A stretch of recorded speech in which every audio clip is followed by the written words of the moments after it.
दोस्तों, स्वागत है आप सबका हमारे चैनल अनसेड क्रॉनिकल्स पर। यहाँ आपको मिलेंगी नई और रोचक कहानियाँ। आज हम लेके आए हैं अनिका और रोहित की लव स्टोरी का सीजन 3। वीडियो को लाइक कीजिएगा और चैनल को सब्सक्राइब भी कर लीजिएगा। अब हम आज की वीडियो को स्टार्ट करते हैं। गुलेरिया हाउस में सब सो चुके थे सिवाय करण की नींद तो आज उससे कोसों दूर थी। उसको बार बार वही चेहरा नजर आ रहा था। उस चेहरे से जुड़े पास्ट की सारी बातें करण को याद आ रही थी। करण आज काफी बेबस नजर आ रहा था क्योंकि इस वक्त वो कुछ भी कर नहीं पा रहा था। उसे कुछ भी नहीं सूझ रहा था कि वो अब क्या करे क्या नहीं। ऐसे ही था कि करण सब कुछ ऐसा नहीं था कि करण सब कुछ भूल गया था। ऐसा कोई भी दिन नहीं था जब करण ने स्वाति को याद ना किया हो। लेकिन उस शख्स को देखकर आज करण गुलेरिया को ऐसा लग रहा था जैसे वो आज वहीं खड़ा है जहां वो पहले बरसों पहले खड़ा था। करण अपने आप को एक तसल्ली देना चाहता था कि जो आज उसने देखा है वो सच भी है या नहीं, और अगर वो सच है तो उसको एक उम्मीद नजर आ रही थी कि कहीं ना कहीं शायद स्वाति जिंदा हो, लेकिन साथ में कंफ्यूजन भी कि अगर ऐसा है तो वो कैसे सच तक पहुंच पाएगा। आखिर कहां से वो अपनी तलाश शुरू करे। करण को कुछ भी समझ नहीं आ रहा था कि वो करे तो क्या करे, किसकी हेल्प ले, किस पर इतना विश्वास करे कि वो उसको अपने मन की बात बोल सके ताकि वो इस सच का पता लगा सके। सुबह होने को थी लेकिन करण अभी भी सो नहीं पा रहे थे। अब करण की बेचैनी बढ़ती ही जा रही थी। उसे रह रह कर वो आंखें याद आ रही थी जब करण ने उस शख्स से टकराया था। करण जैसे उस शख्स से टकराया था तभी तो एक पल के लिए उस शख्स के चेहरे से मास्क निकालने को हुआ था। करण ने जल्दी से वो मास्क थोड़ा सा निकाल भी लिया था, लेकिन झट से उस शख्स ने दोबारा से अपना चेहरा कवर कर लिया और वो एकदम से वहाँ से भाग गया था। करण कुछ समझ पाता तब तक तो वो शख्स गायब हो चुका था। करण ने उसको खुद ढूंढने की कितनी ही कोशिश की थी लेकिन वो नाकामयाब रहा, और शायद उसी चीज़ का उसको अब पछतावा हो रहा था क्योंकि एक वही शख्स था जिसके सहारे से वो अब सच तक पहुंच सकता था। ऐसा कौन था वो शख्स? दरअसल जब करण पार्टी में उस शख्स से टकराया था तो उसका मास्क हटाकर एक झलक उसके चेहरे को करण ने देख लिया था। तब करण की नज़र उसके चेहरे पर गई थी पार्टी में, और करण को याद नहीं आ रहा था कि उसने एक शख्स को कहाँ देखा था। पार्टी से आने के बाद से अब तक करण बस यही सोच रहा था कि उसने उस शख्स को कहीं तो देखा था, लेकिन देखा था तो कहाँ देखा था। अचानक से करण को उस शख्स का चेहरा याद आ जाता है। ये याद आते ही करण को याद आता है कि करण तो उस शख्स को भली भांति जानता है, इसलिए उसको स्वाति का सच निकालने की बेचैनी हो रही थी। लेकिन उसको ये समझ नहीं आ रहा था कि अब तक वो उस शख्स को ढूंढे कहाँ। अब करण सोचता है कि मुझे जल्द से जल्द इस बारे में अनिका से बात करनी चाहिए। एक अनिका ही है जो इसमें मेरी हेल्प कर सकती है और साथ के साथ ट्रस्ट भी। इधर मारवा हाउस में अनिका और रोहित के बेडरूम में अनिका लैपटॉप पर अपनी डॉक्टर अमृता वाली ईमेल को चेक कर रही थी। जब अनिका का फ़ोन बजने लगता है तो अनिका जब फ़ोन को देखती है तो फ़ोन पर फ्लैश हो रहे नंबर को देखकर अनिका शॉक्ड हो जाती है। एक पल के लिए अनिका सोचती है ये अब इतने सालों बाद मुझसे क्यों कॉल कर रहा है, और वो भी अभी इतनी रात को। एक्चुअली अनिका के फ़ोन पर इंस्पेक्टर अब्बास का नंबर फ्लैश हो रहा था।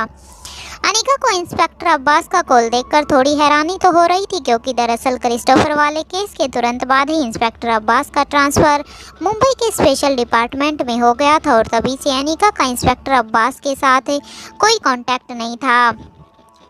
सीक्रेट ऑर्गेनाइजेशन का खात्मा करने के बाद अनिका भी अपनी लाइफ में बिजी हो गई थी, और इंस्पेक्टर अब्बास ने भी कभी अनिका को मुड़कर दोबारा कभी कॉल नहीं किया था।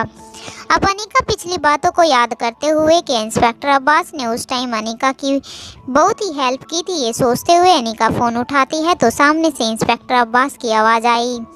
हेलो अनिका, कैसी हो? आई होप तुम ठीक होगी। आई एम सॉरी मैं तुम्हें इतनी रात को परेशान कर रहा हूँ। इंस्पेक्टर अब्बास की बात सुनकर कहती है अनिका हेलो सर। अब इंस्पेक्टर अब्बास कहता है सॉरी, लेकिन दरअसल बात ही कुछ ऐसी है कि मुझे तुमसे इतनी रात को कॉल करना पड़ा। इंस्पेक्टर अब्बास की बात सुनकर अनिका कहती है क्या हुआ मिस्टर अब्बास, आप इतना पैनिक साउंड क्यों कर रहे हैं? Is everything fine? क्योंकि आपने इतने सालों बाद फ़ोन जो किया है। अनिका की बात सुनकर इंस्पेक्टर अब्बास कहता है, दरअसल मैं वापस दिल्ली आया हूँ एक केस के सिलसिले में और उसी केस के बारे में मुझे तुमसे कुछ बात करनी है। क्या तुम मुझे कल कहीं बाहर मिल सकती हो? वैसे तो अनीका इंस्पेक्टर अब्बास को मना कर सकती थी, लेकिन वो जानती थी कि क्रिस्टोफर वाले केस में इंस्पेक्टर अब्बास ने अपने वसूलों के खिलाफ जाकर काफ़ी बार अनीका की हेल्प की थी, इसलिए अनीका ने उसे हाँ कर दिया। अब अनीका कहती है, ओके सर, मैं कल मिलती हूँ। ऐसा कहकर अनीका ने फ़ोन जल्दी से डिस्कनेक्ट कर दिया। अगली सुबह जब अनीका की आंखें खुली तो सुबह के 10:30 बज चुके थे। अनीका ने अपने बिस्तर की दूसरी साइड देखा तो वहाँ रोहित नहीं था। अनीका समझ जाती है कि रोहित अपने डेली रूटीन के अकॉर्डिंग जिम में चला गया होगा और वहाँ से आके अब वो अपने ऑफिस में जा चुका होगा। अनीका भी जल्दी से फ्रेश हो जाती है और फ्रेश होकर वो नीचे आ गई। अनीका जैसे ही डाइनिंग टेबल पर बैठती हैं तो वहाँ उसके तीनों बच्चे रिया, आर्यन और अलेक्जेंडर वहाँ पहले से ही बैठकर अनीका का ही वेट कर रहे थे, क्योंकि तीनों बच्चों को अच्छी तरह से पता था कि अनीका लेट तक सोती है और उन्होंने भी अब अनीका को उठाना ठीक नहीं समझा। इसलिए बच्चे डाइनिंग टेबल पर ही अनीका के आने का वेट कर रहे थे। तीनों बच्चे अब एक साथ अनीका को देखकर गुड मॉर्निंग बोलते हैं। अनीका भी तीनों बच्चों को बारी बारी से हक करते हुए गुड मॉर्निंग कहती है। जब रिया की हक करने की बारी आई तो रिया ने अपनी माँ के गले में हाथ डालते हुए प्यार से कहा, मम्मा, क्या हम आज हमारे छोटे भाई से मिलने के लिए गुलेरिया हाउस जा सकते हैं? क्योंकि बच्चे बेबी के आने से पहले ही मारवा हाउस से जा चुके थे तो बच्चों ने अभी तक पिंकी के छोटे भाई को नहीं देखा था। वो वापस आए थे तो बेबी से मिलने के लिए बच्चे काफ़ी एक्साइटेड थे। एक तरफ रिया काफ़ी खुश थी क्योंकि उसको फाइनली अपने से छोटा बच्चा देखने को मिलेगा। दूसरी तरफ आर्यन और अलेक्जेंडर भी काफ़ी खुश नज़र आ रहे थे कि उनका एक भाई और आ गया है। आर्यन पिंकी को भली भांति जानता था कि पिंकी कितनी शाई गर्ल थी।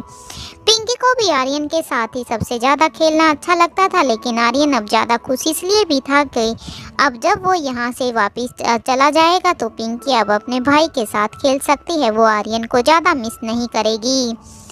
कहने को तो पिंकी के साथ यश भी था, लेकिन यश बहुत ही चंचल स्वभाव का था और पिंकी उसके अपोजिट बिल्कुल ही शांत स्वभाव की थी, इसलिए उन दोनों की आपस में बहुत कम बनती थी। रिया के साथ साथ अब आर्यन और अलेक्जेंडर भी अनीका को छोटे बेबी से मिलने के लिए गुलेरिया हाउस जाने की जिद करने लगते हैं। वो दोनों भी कहते हैं, मम्मा प्लीज़ प्लीज़ मम्मा चलो ना। अब तीनों अनीका को पता था कि उसे इंस्पेक्टर अब्बास से मिलना है, लेकिन क्योंकि आर्यन और अलेक्जेंडर रिया की तरह कभी जिद नहीं करते थे, वो नॉर्मली अनीका के कहने से ही मान जाते थे। लेकिन आज बच्चे इतने दिनों बाद वापस आए थे तो यही सोचकर अनीका ने बच्चों को हाँ बोल दिया और कहा, ओके ठीक है, हम आज गुलेरिया हाउस से छोटे बेबी से मिलने के लिए चलते हैं। वैसे तो अनीका को इंस्पेक्टर अब्बास से मिलने जाना था, लेकिन वो अपने बच्चों को मना करके उनका दिल नहीं दुखाना चाहती थी, इसलिए उसने अपनी जेब से अपना फ़ोन निकालकर इंस्पेक्टर अब्बास को एक मैसेज भेज दिया और लिखा कि आज उनका मिलना इम्पॉसिबल होगा। वहाँ जैसे ही इंस्पेक्टर अब्बास को अनीका का मैसेज मिलता है तो इंस्पेक्टर अब्बास ने अपने सामने बैठे एक आदमी से कहा, आज की मीटिंग नहीं हो पाएगी, दरअसल हमें जिसके साथ मीटिंग करनी थी वो आज बिजी हैं। इंस्पेक्टर अब्बास की बात सुनकर उसके सामने बैठे आदमी, जिसका नाम विशाल था, उसने कहा, इंस्पेक्टर अब्बास, ये आप क्या कह रहे हैं? हम एक डॉक्टर के लिए अपनी मीटिंग कैसे आगे बढ़ा सकते हैं? तो आपको पता है ना, हमारे पास इतना टाइम भी नहीं है। आपको ये पता होना चाहिए कि आखिर ये मीटिंग हमारे लिए कितनी ज़रूरी है।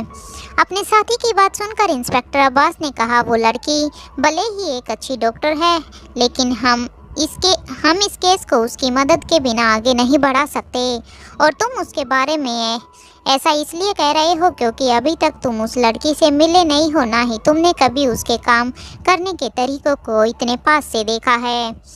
उधर अनीका और तीनों बच्चे गुलेरिया हाउस जाने के लिए तैयार हो चुके थे कि तभी रोहित भी वहां आ जाता है।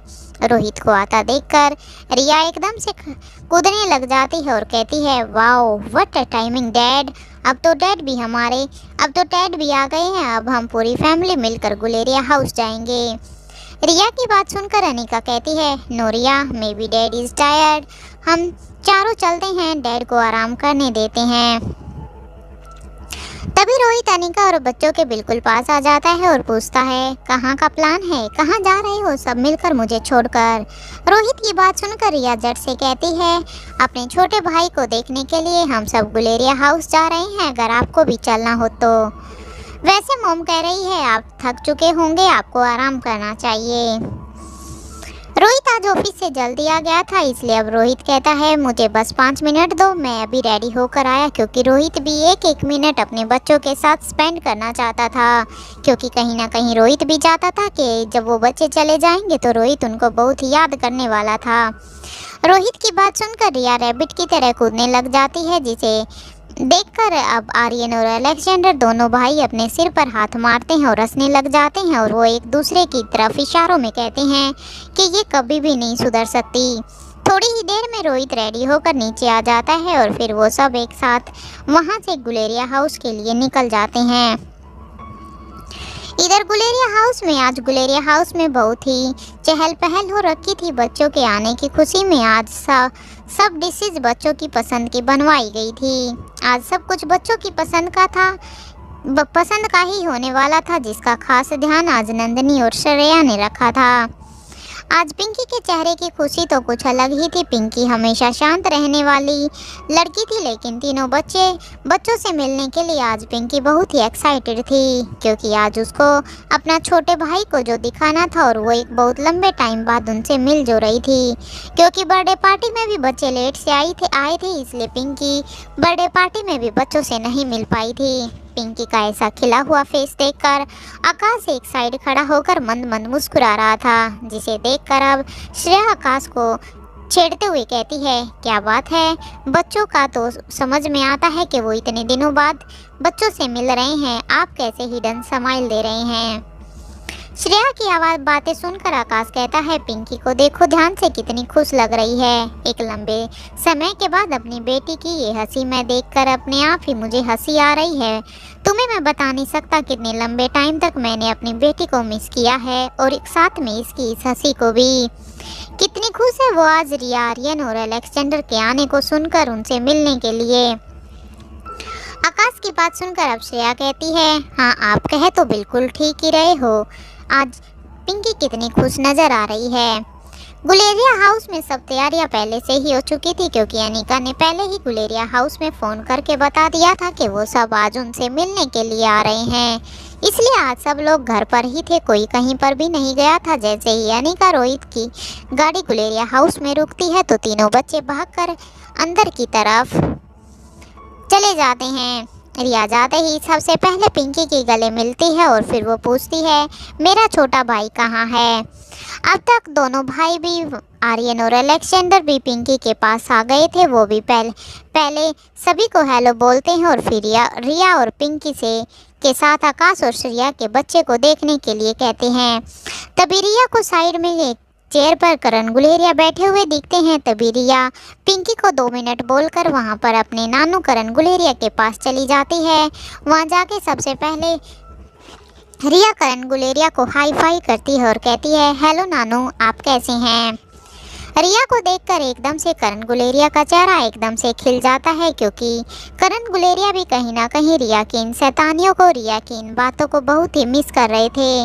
रिया को एकदम से करण अपने गोदी में उठाते हुए उसे गले लगाते हैं और कहते हैं, मैं एकदम से ठीक हूँ रिया, आप बताओ आप कैसे हो। क्या आपको कभी अपने नानू की याद नहीं आती, जो आप मुझसे मिलने के लिए कभी भी यहाँ गुलेरिया हाउस में नहीं आते। करण गुलेरिया की बातें सुनकर रिया 1 मिनट के लिए तो सैड हो जाती है। वो बताना तो सब कुछ चाहती थी, लेकिन उसे पता था कि उस अनिका ने पहले से ही बच्चों को हिदायत दी थी कि किसी को भी उनके ऊपर शक नहीं होना चाहिए। इसलिए अब रिया कहती है, नानू मुझे याद तो आपकी बहुत आती है, लेकिन मैं अकेले यहाँ पर आऊँ कैसे, और वैसे आप भी तो मुझसे मिलने के लिए कभी मारवा हाउस नहीं आ पाते हो ना। अब करण गुलेरिया समझ जाते हैं कि रिया से हाजिर जवाबी में कोई भी आगे नहीं जा सकता, और अब वो दोनों हंसने लग जाते हैं। रिया को देखकर अब आर्यन और अलेक्जेंडर भी करण के पास आते हैं। वे दोनों, आर्यन और अलेक्जेंडर दोनों ही बच्चे अपने नानू के पैर छूते हैं और पूछते हैं, नानू आप कैसे हो। करण अब रिया को नीचे उतार कर उन दोनों को भी अपने गले से लगाता है और कहता है, गॉड ब्लेस यू बच्चों, आप दोनों कैसे हो? करण की बात सुनकर दोनों बच्चे कहते हैं नानू हम एकदम ठीक है। तभी रिया चहकते हुए कहती है नानू पहले हम अभी अपने छोटे भाई को देख कर आते हैं, उसके बाद हम आपसे मिलते हैं। करण को ये सब बोलकर तीनों बच्चे फिर से पिंकी के पास चले जाते हैं और अब वो पिंकी और यश को कहते हैं चलो पहले हमें छोटे भाई से मिलना है, उसके बाद बाकी की सारी मस्ती। ये कहते हुए वे सब वहाँ पर श्रेया और आकाश के कमरे की तरफ चले जाते हैं। करण गुलेरिया ने जब देखा कि बच्चे ऊपर चले गए हैं और सब अपने अपने काम में बिजी हैं, तभी करण एक साइड अनीका के पास जाते हैं और अनीका से कहते हैं अनीका मुझे तुमसे कुछ बात करनी है। करण की इस बात को सुनकर अनीका समझ जाती है कि शायद कुछ इम्पोर्टेंट ही होगा, क्योंकि अनीका ने देखा कि करण कल पार्टी में भी कुछ ज़्यादा ही मुरझाए हुए से लग रहे थे, वो टेंस्ड नज़र आ रहे थे। अब अनीका करण से कहती है ओके पापा चलो। अब इतना कहकर करण गुलेरिया एक कमरे की तरफ चले जाते हैं। अनीका और रोहित भी करण गुलेरिया के पीछे पीछे ही चले जाते हैं। करण आज अपने कमरे में ना जाकर एक ऐसे कमरे में अनीका और रोहित से बात करना चाहता था जिसकी दीवारें साउंड प्रूफ थी, ताकि कोई भी उन तीनों के बीच में हो रही बातों को कोई बाहर तक ना सुन सके। अनीका उस कमरे में जाकर करण से कहती है क्या बात है पापा, आप कल भी कुछ ज़्यादा परेशान नजर आ रहे थे। पहले तो करण गुलेरिया को कुछ समझ नहीं आया कि वो अपनी बात कहाँ से शुरू करे, लेकिन फिर करण कहना शुरू करता है कल पार्टी में मैं एक शख्स से टकरा गया था, उसके चेहरे पर मास्क लगा हुआ था, लेकिन जब मैंने उसका मास्क उतार कर देखा तो उसको देखकर मुझे ऐसा लगा कि इसको मैंने कहीं देखा है। हालांकि उसने अपना चेहरा जल्दी से ही कवर कर लिया था।